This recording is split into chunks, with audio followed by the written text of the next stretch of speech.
On a évoqué énormément de sujets lors de cette matinée. On vient d'avoir un petit peu un dernier mot qui appelait à plus de collaboration justement aussi entre les acteurs.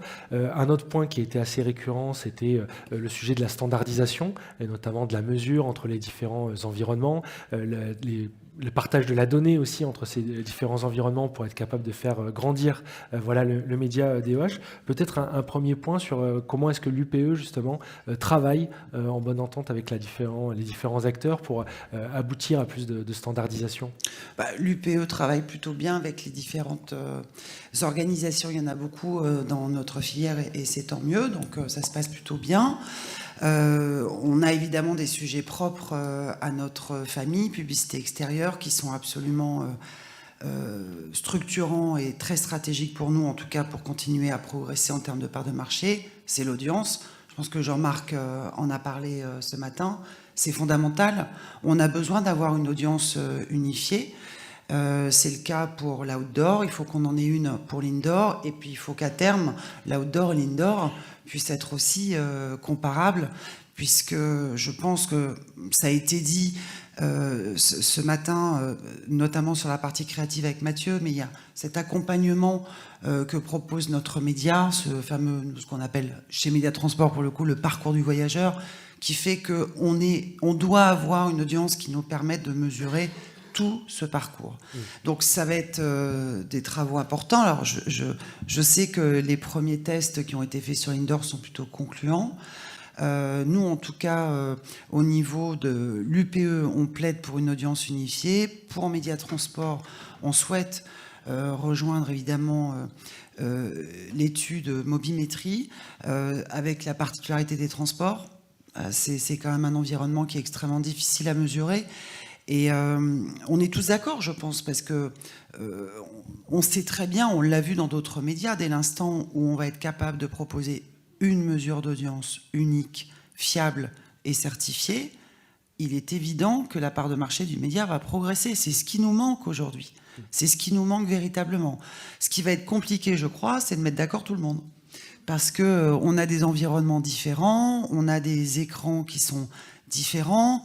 Je ne parle même pas de la taille des écrans, mais c'est vrai que Philippe, qui est présent aujourd'hui, qui a un réseau important d'écrans, est-ce que c'est comparable un écran avec son et un écran sans son? Voilà, il y a plein de choses comme ça. Je ne dis pas que c'est pas possible, hein. Je dis qu'il y a beaucoup de particularités qui devront être prises en considération et qui devront faire consensus. Et plus justement cet environnement aussi se développe et s'atomise, et plus ça devient difficile aussi de faire consensus. Donc. Et de trouver oui, justement des standards qui soient applicables à tout le monde. Clairement. Après, on a vu dans d'autres médias, moi pour avoir travaillé par exemple à l'époque dans la presse gratuite, pour rejoindre l'étude d'audience de référence, ça a été un long chemin. Et en fait, on l'a rejoint, j'allais dire, par une interface. Donc il faut peut-être effectivement avoir une audience généraliste, entre guillemets, qui serve les principaux opérateurs de transport et auxquels peuvent se rattacher différents réseaux qui vont avoir des spécificités. Je pense que c'est comme ça qu'on peut avancer. En tout cas, on a tous intérêt à y aller. Donc il n'y a pas d'opposition, mais il y a une vraie complexité, ça c'est sûr. Donc, premier chantier qui doit permettre voilà, de libérer le potentiel du DOH, de faciliter c'est fondamental. Ouais. Deuxième chantier, on a eu l'occasion aussi d'en parler, c'est voilà, le rapport, l'utilisation par exemple de la donnée transactionnelle pour être capable de mesurer véritablement l'impact sur les ventes du média. Donc ça, on l'a vu, l'approche omnicanal aussi, le fait d'attribuer les performances aux médias DOH, ça fait partie aussi ces grands enjeux d'études économétriques de la feuille de route de l'UPE. Où est-ce que vous en êtes par rapport à ces différents ça a plutôt avancé, hein. Il y a eu déjà depuis 2017 plus de 170 campagnes qui ont été post-testées avec BVA notamment, en MMM, Marketing Mix Modeling, et on constate des résultats qui sont extrêmement forts, extrêmement bons, que ce soit sur le branding ou le trafic, les résultats sont là. Donc il faut continuer, parce que pour l'instant on n'a que quelques secteurs qui sont analysés, et c'est surtout le OOH, donc le papier. Je sais qu'il y a une troisième vague qui est prévue en MMM justement sur la partie DOH, parce qu'il faut qu'on arrive à démontrer ça. Donc finalement, ça tombe plutôt bien. Je crois que Philippe a parlé avec Unlimited de leur opération. Nous, on vient d'annoncer aujourd'hui également, Médiatransport annonce aujourd'hui justement les résultats aussi d'une campagne pour les muffins. J'ai oublié le nom. Regions Park, merci. Donc avec des résultats, comme Philippe a pu le montrer, tout à fait remarquables, que ce soit en progression de chiffre d'affaires ou en uplift par rapport à des magasins qui sont exposés ou pas. Et ce qui est intéressant avec Unlimited, c'est que là, on peut vraiment mesurer, démontrer en tout cas l'impact de la force première de l'affichage, qui est la géolocalisation. C'est quand même notre force, c'est notre attribut le plus puissant. Aux analyses transactionnelles grâce aux data avec Unlimited. Et là, on est, je pense, sur une démonstration tout à fait forte, impactante, et qui, vraiment, aujourd'hui, nous met quasiment sur le même niveau que les acteurs du digital. Donc c'est intéressant parce que finalement, vous le prenez un petit peu par les deux bouts. Il y a à la fois ces études économétriques pour avoir la vision vraiment globale et ces grands ensembles, et puis la multiplication donc, des partenariats avec des acteurs de la data retail pour aller aussi prouver l'impact direct sur les ventes. Selon vous, ça va permettre justement de lever un certain nombre de freins ou d'idées reçues peut-être qu'on a sur le média et la façon de l'utiliser ? Je sais pas, c'est pas des idées reçues, c'est qu'on manque de démonstration, tout simplement. Et c'est la force, ça me coûte de le dire, mais bon, c'est la force des plateformes digitales. Elles ont tout de suite apporté du ROI, elles ont tout de suite prouvé la performance de leur campagne. Et c'est pour ça que c'est allé aussi vite. Donc nous, il faut qu'on se bouge encore plus. On se bouge, on se mobilise, mais je pense qu'il faut accélérer. Et c'est vrai que aussi, ça a été sans doute un peu lent pour l'affichage parce que longtemps l'affichage a été représenté essentiellement et exclusivement par le papier. Aujourd'hui, avec le DOH, c'est vrai que ça nous donne quand même beaucoup plus de flexibilité, de souplesse. Donc tout ça va dans le bon sens. Et en tout cas, si je regarde les résultats, encore une fois, qu'on a pu voir avec Unlimited, c'est remarquable. 36% de progression de chiffre d'affaires, 15% d'uplift entre les magasins exposés et pas exposés. Bon, donc on crée aussi bien du trafic que du branding. Et ça, je ne suis pas sûr que ce soit l'attribut numéro 1 du digital. En l'occurrence, ils ont un attribut très fort, c'est la perf. Même si vous avez sans doute vu passer, en tout cas moi je ne l'ai pas raté celle-ci, cette étude qui a été présentée il y a maintenant un mois à peu près par Taboola, qui justement a interrogé 300 directeurs marketing à la performance aux États-Unis. Et ces 300 directeurs marketing, pour 75% d'entre eux, ils disent constater quand même une baisse importante de la publicité au rendement. De la publicité à la performance sur le digital. Donc ça, on voit quand même des premiers signes d'essoufflement qui sont tout à fait, je dirais, logiques. Il y a une saturation de l'audience, il y a une vraie fatigue publicitaire. On est quand même tous et toutes sursollicités en permanence. Je fais une différence entre la pub à la perf et les pubs qui sont très belles également sur le digital, hein, comme on peut avoir. Il y a des approches tout à fait vraiment sublimes. Mais la pub à la perf, je pense que ça a beaucoup abîmé, en tout cas, ça nous a abîmé. Je sais pas, il y a quelques années, souvenez-vous, alors je sais pas, on n'a pas à peu près tous le même âge, mais bon, on est passé d'une génération qui adorait la pub. Et d'ailleurs, feu Christian Blachas, qui a beaucoup fait pour ça d'ailleurs à l'époque, à une génération, en tout cas, la pub a changé en tout cas d'image, a une mauvaise maintenant. réputation. Voilà, la pub, d'un seul coup, elle est responsable de tout, elle est responsable du changement climatique. Et en plus, vous en connaissez quelque chose en tant qu'acteur de la communication extérieure, où vous êtes régulièrement les boucs émissaires un petit peu de ces... Et je pense que... Alors, après, il y a des choses, il ne faut pas non plus s'abstraire de la réalité. On est des gens responsables et on doit tous travailler sur nos empreintes carbone et nos trajectoires, et on le fait. Et d'ailleurs, le média affichage, c'est celui qui l'a fait avant tout le monde et de façon extrêmement ambitieuse, puisque d'ici à 2030, la publicité extérieure aura réduit de 45% son empreinte carbone. J'en connais pas beaucoup d'autres qui sont capables de faire ça. Mais pour en revenir au point, qui est très lié aussi à la créativité, le fait d'être surexposé comme ça en permanence à la pub, et notamment sur le digital, fait qu'on a un rejet. On commence à avoir un véritable rejet, mais même les gens qui travaillent dans la pub. Hein.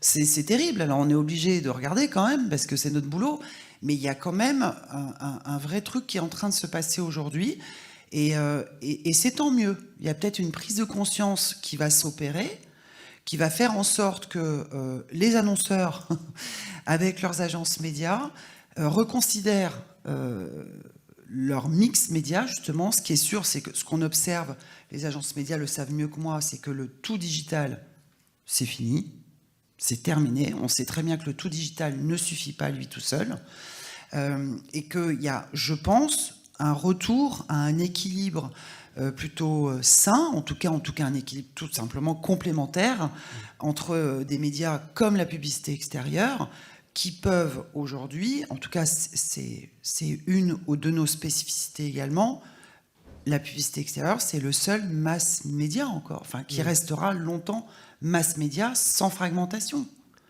Et le fait d'avoir mis du digital dans nos réseaux, ça ne contrarie pas du tout cet objectif.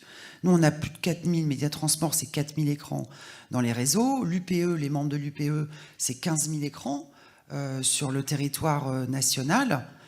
On n'a jamais eu la volonté de vendre nos écrans en one-to-one, en tout cas pas les membres de l'UPE. Ce serait une véritable connerie. Parce que ça, pour le coup, laissons-le aux plateformes du digital. Donc on a quand même des attributs, me semble-t-il, par rapport aux enjeux nouveaux, sans parler de l'enjeu environnemental, qui est quand même central. Enfin, je veux dire, aujourd'hui, les marques, toutes les entreprises aujourd'hui se sont organisées pour améliorer justement leur empreinte carbone. Et je rappelle quand même que le média, la publicité extérieure, c'est le média, selon une étude KPMG que nous avons faite dans le cas de l'UPE, c'est le moins énergivore.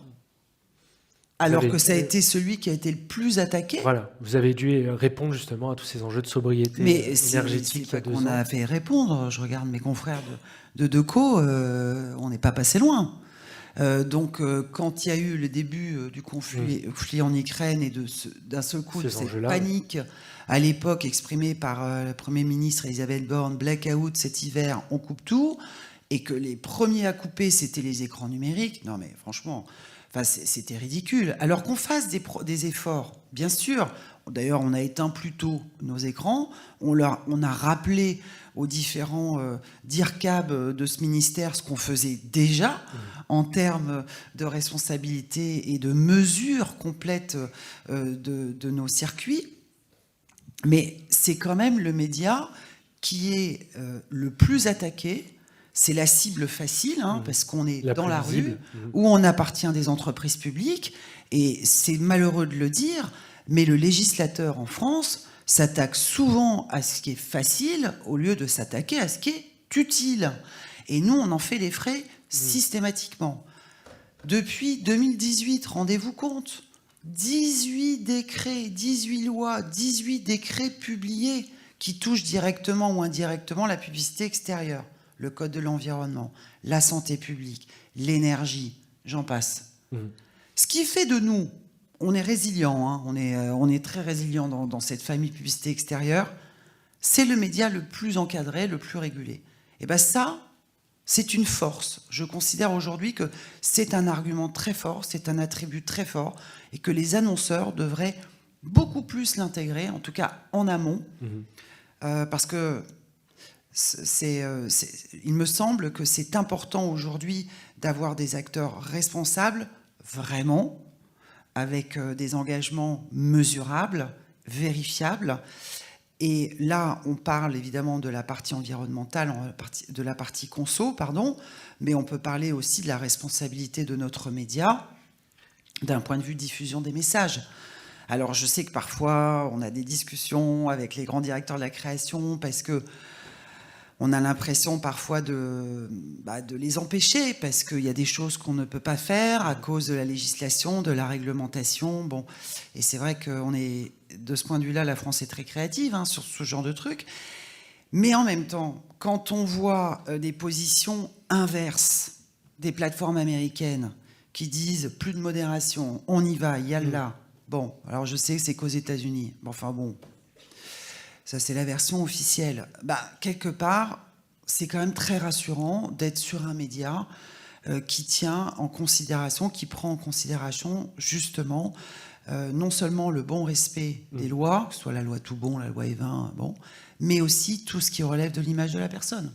Après, il ne faut pas tomber non plus dans une posture, et c'est des discussions qu'on a souvent avec les RPP, tomber non plus dans une posture trop régressive. Il ne faut pas non plus déconner. C'est pas parce que une jeune femme va avoir une épaule dénudée que ça y est, aïe aïe aïe, on va dire pub antisexiste. Il faut trouver le bon équilibre.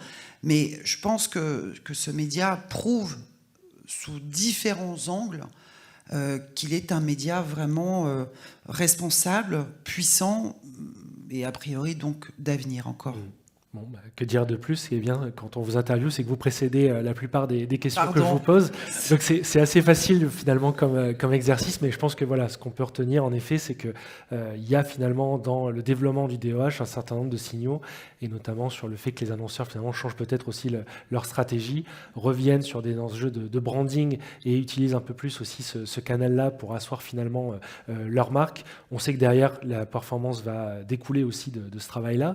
Vous l'avez rappelé aussi, donc le besoin de divertir pour renouer avec la publicité et rajouter finalement, qu'elle devienne de plus en plus acceptable dans l'espace public. Ça va aussi être tout l'enjeu dans les prochaines années. Et le DOH, à ce moment-là, propose quand même un terrain de jeu, encore une fois, qui est assez intéressant à explorer. Je ne peux pas m'empêcher, pardon, là j'enlève ma casquette UPE, mais parce que Mathieu en parlait, il a tellement raison sur justement le divertissement. Alors, si vous allez dans les gares ce week-end, les grandes gares parisiennes, il y a une opération qui est extraordinaire avec Mission Impossible. On a réussi vraiment à créer un événement puisqu'il y a la musique de Mission Impossible qui interpelle les voyageurs et qui vous donne comme mission de ne pas oublier votre bagage. Et ce qui est génial, franchement, il faut le vivre, c'est canonissime, c'est que même la SNCF, qui à la base était quand même assez réticente sur ce genre d'opération, ils sont super contents parce que les voyageurs ont kiffé cette OP et donc c'est bien la preuve que la pub, quand on s'amuse avec elle, quand créativement on peut vraiment l'emmener effectivement sur l'utilité, parce que là on est vraiment sur l'utilité du divertissement. C'est l'utilité, n'oubliez pas votre bagage, et le divertissement évidemment avec la voix de Simone, qui prend la voix d'Ethan Hunt pour accompagner la musique de Mission Impossible. C'est ça la force de notre média, c'est qu'on peut coupler de l'événementiel, du divertissement et de l'utilité. Bon, c'est bien d'en parler, maintenant il faut aller le vivre, donc on vous invite à aller vivre cette expérience. Merci beaucoup Valérie pour cette conclusion, merci à vous.